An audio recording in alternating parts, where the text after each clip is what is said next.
नमस्कार साथियों, BA second year logic की क्लास में आप सभी का स्वागत है। मैं सहायक आचार्य कालूराम ज्ञानी, doctor Bhimrao Ambedkar government college Shri Ganganagar. आज हम लॉजिक का अगला टॉपिक पढ़ रहे हैं, rule of inference and rule of replace, अनुमान के नियम और प्रतिस्थापन के नियम। कुछ नियम ऐसे हैं अनुमान के जो सीधे सीधे हैं, जिनसे कोई निष्कर्ष तार्किक रूप से आपादित किया जा सकता है। कुछ अनुमान के नियम ऐसे हैं जिनको एक दूसरे के स्थान पर रिप्लेस किया जा सकता है, प्रतिस्थापन किया जा सकता है। जैसे 3 + 5 = 8, इसे अपने 5 + 3 या 4 + 4 भी लिख सकते हैं। उसी तरह लॉजिक में भी कुछ नियम ऐसे होते हैं जिनको हम एक दूसरे के स्थान पर रख सकते हैं। तो सबसे पहले हम इन नियमों के बारे में पढ़ते हैं कि जब भी हम का ज्ञात कारणों से अज्ञात की ओर जाते हैं तो वह प्रक्रिया अनुमान कहलाती है। अनुमान क्या है? जब भी हम किसी ज्ञात चीज़ से अज्ञात की ओर जाते हैं, जैसे हम बादलों को देखते हैं, बादलों को देख के हम ये कहते हैं कि वर्षा होगी, तो ये प्रक्रिया अनुमान है। परंतु तर्कशास्त्र में हम अनुमान के प्रारंभिक नियमों को दो प्रकार से समझ सकते हैं। एक तो है लॉजिकल इम्प्लीकेशन और दूसरा है लॉजिकली इक्विवेलेंस। लॉजिकल इम्प्लीकेशन यानी तार्किक आपादान के नियम। तार्किक आपादान के नियम ये संख्या में कुल 9 हैं। इनका निष्कर्ष इनके आधार वाक्यों से अनिवार्यतः आपादित होता है। यानी अनुमान के नियम कौन से होंगे? वे नियम होंगे जिनका निष्कर्ष इनके आधार वाक्यों से अनिवार्यतः आपादित होते हैं। पहला जो अनुमान का नियम है उसे बोलते हैं MPP यानी मोडस पोनेंस, पूर्ववर्त अनुमान। पूर्ववर्त अनुमान ये कहता है कि यदि पहला आधार वाक्य T इम्प्लीकेशन R है, पहला आधार वाक्य यदि T इम्प्लीकेशन R है तो दूसरा वाला आधार वाक्य पहले वाले आधार वाक्य का पूर्ववर्ती है। यानी पहला आधार वाक्य T इम्प्लीकेशन R है, दूसरा आधार वाक्य T है, तो हम निष्कर्ष में पहले आधार वाक्य के अंतिम चर को लिख सकते हैं। T इम्प्लीकेशन R, दूसरा आधार वाक्य है T, तो हम निष्कर्ष में R वाक्य को निगमित कर सकते हैं। इसे बोलते हैं पूर्ववर्त अनुमान। दूसरा है शेषवर्त अनुमान। T इम्प्लीकेशन R, पहला वाक्य है T इम्प्लीकेशन R, यदि T होता है तो R होता है, और R नोट R, दूसरा वाक्य कह रहा है कि पहले वाले वाक्य के पदवर्ती का निषेध। पहले वाले को पूर्ववर्ती कहते हैं, बाद वाले को पदवर्ती कहते हैं।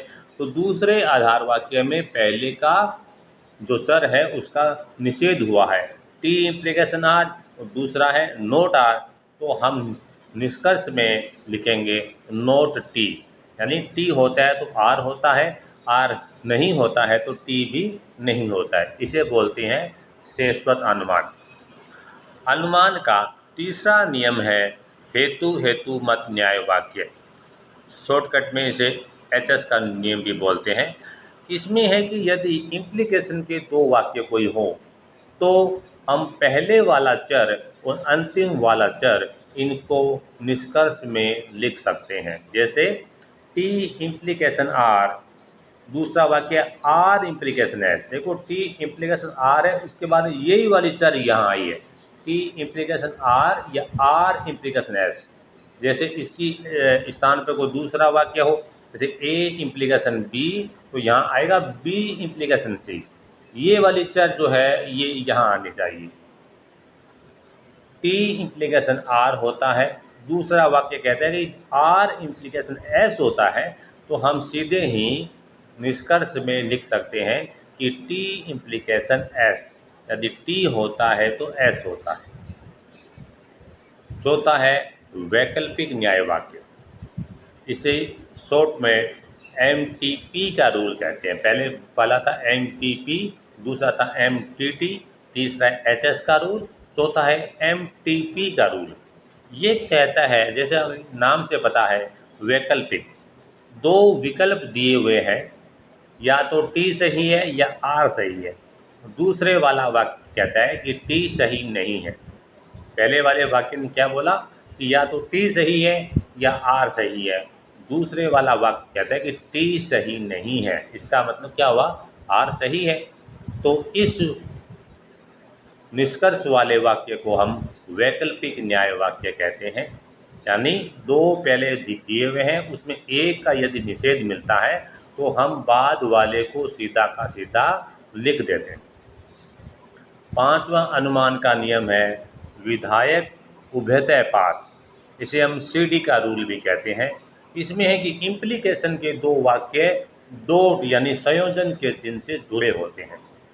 T implication R dot U implication wait, sorry, T implication R dot U implication V. ये इम्प्लीकेशन के दो वाक्य हैं और डॉट से जुड़े हैं। तो दूसरा आधार वाक्य जो होगा उसमें पहले आधार वाक्य के दोनों चरों को वैकल्पिक चिन्ह में दिखाया गया है। टी वेट यू, पहला आधार वाक्य क्या कहता है कि टी इम्प्लीकेशन आर, दूसरा वाक्य डॉट यू इम्प्लीकेशन वी। तो यदि पहले वाक्य में यह दिखाया जाता है कि टी वेट यू, यानी इन दोनों आधार वाक्यों के पहले पहले चर को यदि लिख दिया जाता है तो हम इस आधार वाक्य के दोनों बाद वाले चरों को निष्कर्ष में लिख सकते हैं।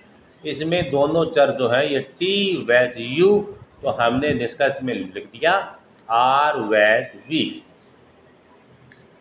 इसे बोलते हैं विधायक उभयतः पास या सीडी का रूल। छठा नियम है समविलियन का रूल या एब्सोर्पन का नियम। आर इम्प्लीकेशन टी, पहला वाक्य कहता है कि यदि आर इम्प्लीकेशन टी है तो हम इसको निष्कर्ष वाक्य में R implication R dot T के रूप में लिख सकते हैं। सातवां रूल है वैकल्पिक सरलीकरण का नियम, सिंप्लीफिकेशन का नियम। यदि डॉट से जुड़े दो वाक्य हैं, T dot R, A dot B, C dot D, तो हम पहले वाले वाक्य को निष्कर्ष में लिख सकते हैं। इसे बोलते हैं सरलीकरण का नियम। आठवां नियम है आर, पहला वाक्य यदि दिया हुआ है आर, दूसरा वाला वाक्य दिया हुआ है टी, तो संयोजन का नियम क्या कहता है कि जो भी दो चर दिए गए हैं उनको अपने बिंदु से जोड़ सकते हैं, आर डॉट टी। तो इसमें इस नियम को संयोजन का नियम कहते हैं। और नौवां जो है उसे बोलते हैं योग का नियम यानी एडिशन का नियम। यानी हमें कोई भी चर दिया हुआ है, हम वेज लगा के कोई भी चर जोड़ सकते हैं। योग का नियम कहता है कि वेज का प्रयोग करके कोई भी चर को जोड़ा जा सकता है। जैसे इसमें है आर, पहला एक चर दिया हुआ है आर, तो हमें जिस भी चर की आवश्यकता है वो आर के साथ हम वेज करके जोड़ सकते हैं। यदि हमें टी चाहिए तो हम आर वेज टी कर सकते हैं। यदि हमें डब्लू चाहिए तो आर वेज डब्लू कर सकते हैं। हमें पी चाहिए तो आर वेज से पी कर सकते हैं। इसे बोलते हैं योग का नियम यानी जोड़ने का नियम, एडिशन का नियम। तो इस प्रकार से अनुमान के ये 9 नियम हैं। अगले व्याख्यान में हम प्रतिस्थापन के नियम पढ़ेंगे। वे नियम ऐसे हैं कि यदि हमें जिस चीज़ की हमें आवश्यकता है उसके स्थान पर एक चर के स्थान पर दूसरे नियम को रख सकते हैं। यानी पहले वाला नियम और बाद वाला नियम दोनों बराबर होते हैं, एक दूसरे को प्रतिस्थापन किया जा सकता है। ये हम अगले व्याख्यान में पढ़ेंगे। बहुत बहुत धन्यवाद।